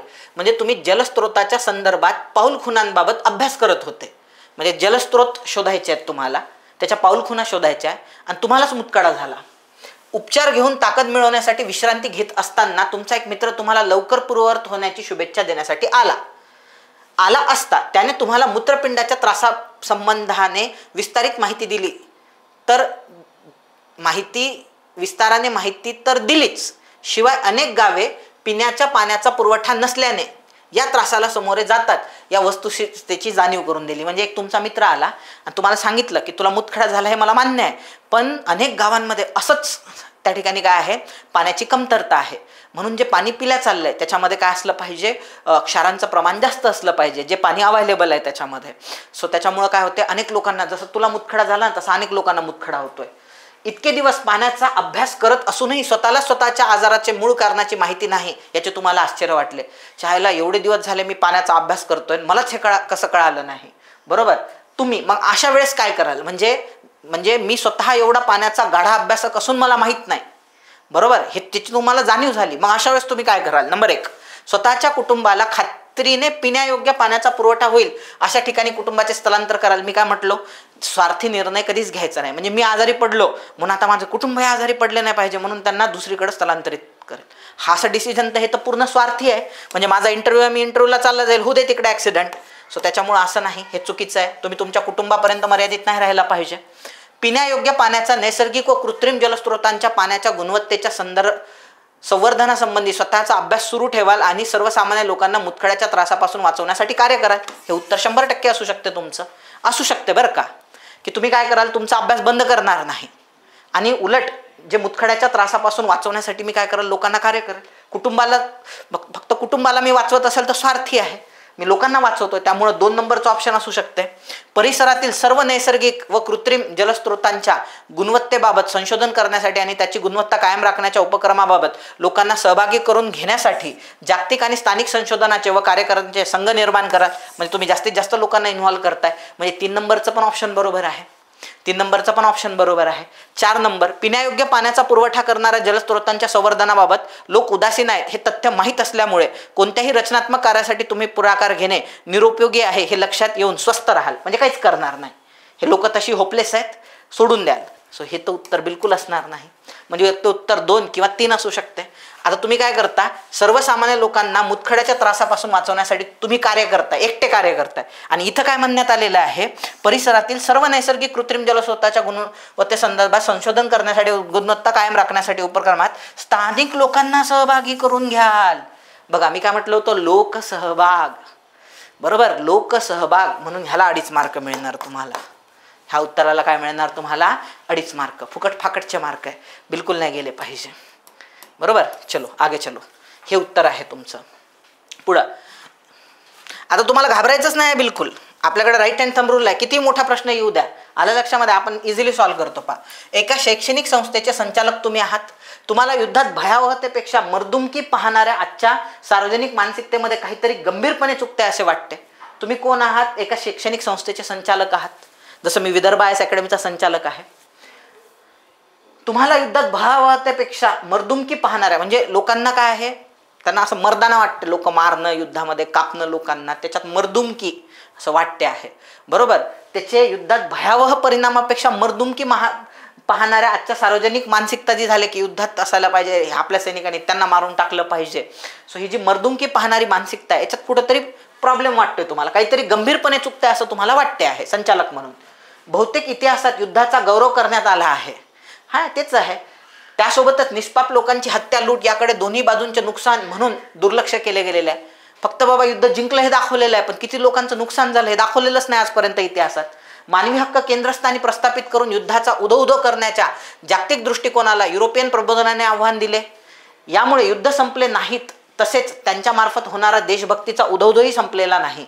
गांधीवादी अहिंसा स्वतंत्र चळवळी दरम्यान वसाहतवादी जुलूमशाहीचा नैतिक आणि व्यावहारिक प्रतिकार म्हणून स्वीकारण्यात आली होती, पण युद्धाला विरोध व शांतता प्रस्थापनेसाठी विशेष काही केले जात नाही ही तुमची खंत आहे. म्हणजे थांबलं पाहिजे बाबा, युद्धाचा उदा मर्दुमकी थांबली पाहिजे असं तुम्हाला वाटतंय. मग आता याच्यावर तुम्ही काय कराल? नंबर 1, शाळेच्या ग्रंथालयात संग्रहित केलेल्या जागतिक विविध संघर्षा संबंधाने चर्चा करून संबंधित पक्षातील दुरावा नाहीसा करण्याचा प्रयत्न करण्याची गरज स्पष्ट करणाऱ्या साहित्याचे वाचन करण्यासाठी विद्यार्थ्यांना प्रोत्साहन द्या. चला, विद्यार्थ्यांना सहभागी करतोय आपण इथं, म्हणजे मी लोकसहभाग म्हटलं होतं, त्यामुळे हे उत्तर असू शकते तुमचं. मर्दुमकीच्या, युद्धाच्या, देशभक्तीच्या गोष्टी मुलांच्या मनावर बिंबवल्याखेरीज देशाच्या संरक्षणासाठी सैन्यात दाखल व्हायला सज्ज असणारे तरुण तरुणी घडवणे शक्य नाही, लक्षात घेऊन शांततेचा विचार टाळा. अरे नाही बाबा, आपल्याला उलट काय करायचं आहे, युद्धाचे दुष्परिणाम जास्त असतात हे विद्यार्थ्यांना सांगायचे आहे. सैन्यात भरती होऊन शांततेचा विचार टाळा हे असं म्हणायचं नाही. त्याच्यामुळं 2 नंबरचं तर 100% चुकीचं आहे. अद्ययावत तंत्राच्या साहाय्याने अस्सल ऐतिहासिक दस्तावेज अभ्यासून त्या आधारे इतिहास अभ्यासक्रमातील विविध संघर्षाचे वर्गात चिकित्सक विश्लेषण करून त्यांचा समाजावर झालेल्या दीर्घकालीन परिणामाचे आकलन करून घेण्यासाठी विद्यार्थ्यांना सक्षम करायला अध्यापकांना प्रोत्साहन द्याल. म्हणजे याच्यामध्ये कोणाला इन्व्हॉल्व करून घेतोय आपण? अध्यापकांना इन्व्हॉल्व करून घेतोय आपण. लोकसहभाग, अध्यापकांना प्रोत्साहन देतोय आपण, एकटं करत नाहीये. इथं विद्यार्थ्यांना प्रोत्साहन देतोय, इथं अध्यापकांना देतोय. युद्ध म्हणजे मर्दुमकी नसून स्वतःला विचारी म्हणवणाऱ्या माणसातच ते अपयश आहे. मूर्खपणा व क्रौर्य यांचा अनुभव घेणाऱ्या सैनिकांसाठी युद्धाचा शेवट विनाशच असतो. त्यामुळे शांतता प्रस्थापित होत नाही या सत्याचे विद्यार्थ्यांना आकलन करून द्यायला मदत देण्यासाठी पालक, अध्यापक यांच्या सहभागाने, इथं बघा, इथं फक्त विद्यार्थी इन्व्हॉल्व होते, इथं अध्यापक इन्व्हॉल्व होते, इथं अध्यापक इन्व्हॉल्व आहे, पालक इन्व्हॉल्व आहे आणि विद्यार्थी पण इन्व्हॉल्व आहे. लक्षामध्ये, म्हणून लोकसहभाग जास्त कशामध्ये आहे? 4 मध्ये आहे. म्हणून हे, आणि इथं शब्द पण आलेला आहे ना, यांच्या सहभागाने, म्हणून 4 नंबरचं उत्तर याच्यामध्ये 2.5 मार्काचं आहे. लक्षात. आणि याच्यामध्ये वर्ड थेरपी पण आहे. इथं मर्दुमकी वगैरे शब्द आलेले आहे, इथं पण मर्दुमकी वगैरे शब्द आलेले आहे. वर्ड थेरपीचा पण याच्यामध्ये काही प्रमाणात वापर होतो. सो त्यामुळे 4 नंबरच्या ऑप्शनला तुम्हाला किती मार्क मिळतील? 2.5 मार्क मिळतील. चला पुढे जाऊया आपण. तुमच्या मित्रांना दारू पिणे आवडते, तुम्हाला ते मद्यपान करण्यासाठी प्रभावित करत आहात. जर तुम्हाला त्यांच्यासोबत जायचे नसेल आणि त्यांच्या अल्कोहोल सेवन करण्याच्या सवयीपासून स्वतःला बाहेर ठेवायचे असेल तर तुम्ही काय कराल? तुमचा मित्र बेवडा आहे, दारू पिण्यासाठी तुम्हाला इन्सिस्ट करतो, तुम्हाला जायचं नाही त्याच्यासोबत, दारू प्यायचं पण नाही आहे, काय कराल तुम्ही? नंबर 1, मी माझ्या मित्रांना सांगेल की माझ्या पालकांनी मला दारू पिण्यास सक्त मनाई केलेली आहे. आपण म्हणतो ना नॉर्मली मित्रांना, माझे बाबा नाही असं काही म्हटलेलं नसते बाबांनी दारू पिऊ नको म्हणून त्याच्यासोबत, पण इथं यांचं असं म्हणणं आहे की असं म्हणा त्याला. आपण म्हणतो ना, अरे यार माझ्या बाबांना नाही आवडत, माझे बाबा म्हणतात दारू पिऊ नको, त्याच्यासोबत जाऊ नको. म्हणजे मी माझ्या मित्रांना सांगेल की माझ्या पालकांनी मला दारू पिण्यास सक्त मनाई केलेली आहे. नंबर 2, दारू पिण्यास सरळ सरळ नकार देऊन टाकणार. नंबर 3, फक्त तुमचे मित्र मद्यपान करतात म्हणून तुम्ही मद्यपान कराल. हे तर 100% चुकीचं आहे. म्हणजे यार दोस्ती में तो चलता है, मित्र पितोय, आपल्याला इन्सिट करतोय, दोस्ती तोडणार आहे का? दोस्ती महत्वाची आहे की दारू पिणं महत्वाचं आहे? मग दारू पिणं, दोस्ती महत्वाची आहे, मग पितो मी दारू, असा मूर्खपणा करायचा आहे का आपल्याला? तुम्ही करतही असाल पण इथं तर दाखवू नका तो मूर्खपणा. नकार देईल व त्यांना खोटे बोलेल की तुम्हाला यकृताचा आजार आहे, असंही करतात काही. अरे यार पोटात खूप दुखतंय माझ्या, पण हे चुकीचं आहे. म्हणजे तुम्ही खोटं बोलू शकत नाही. म्हणजे एक चांगलं काम करण्यासाठी एक वाईट काम केलं पाहिजे बाबा, असं काही नाही. म्हणजे फॉर एक्झाम्पल, दारू पित नाही चांगली गोष्ट आहे, कारण व्यसनामुळे माणसाचं नुकसान होते. तुम्ही दारू पित नाही चांगली गोष्ट आहे, पण त्यासाठी खोटं बोलणं हे पण चुकीचं आहे, अनैतिक आहे. म्हणून त्यांना स्पष्ट सांगा की यार मी दारू पित नाही, मला प्यायला आवडत नाही, खतम. माझे बाबा म्हणतात मग पोट दुखायला, हे कशाला सांगायची गरज आहे, यकृताचा आजार आहे. म्हणून ह्याला 2.5 मार्क देण्यात आलेले आहे. दारू पिण्यास सरळ सरळ नकार देईल. जास्त आडेवेडे घेत बसायची गरज नाही, खोटं बोलण्याची गरज नाही. लक्षामध्ये. सो ह्याला 2.5 मार्क देण्यात आलेला आहे. हा प्रश्न जरा ऑड आहे. 4 प्रश्न हे आपल्या पट्टीतले होते, हा जरा ऑड आहे, पण हा इझी आहे. उलट काय आहे, हा इझी आहे. डिसिजन कसं घ्याल तुम्ही, कळालं तुम्हाला. सो हे होतं सीसॅट बद्दल तुम्हाला पास करण्यासाठी दिलेलं, असं म्हणता येईल, थोडीशी संजीवनी देण्याचा प्रयत्न मी केलेला आहे, जेणेकरून तुम्ही त्या ठिकाणी पानिपत नाही झालं पाहिजे. सीसॅटच्या पेपरमध्ये 100% तो पेपर निघाला पाहिजे आणि तो एकदम सोपा असणार आहे. सो बिलकुल काळजी न करता तुम्ही बिंदास जा. परवाचा दिवस तुमचाच असणार आहे. आजचं लेक्चर कसं झालं सीसॅटचं, तुम्हाला कसं वाटलं ते तुम्ही आम्हाला नक्की कमेंट बॉक्समध्ये लिहून कळवा. धन्यवाद. जय हिंद.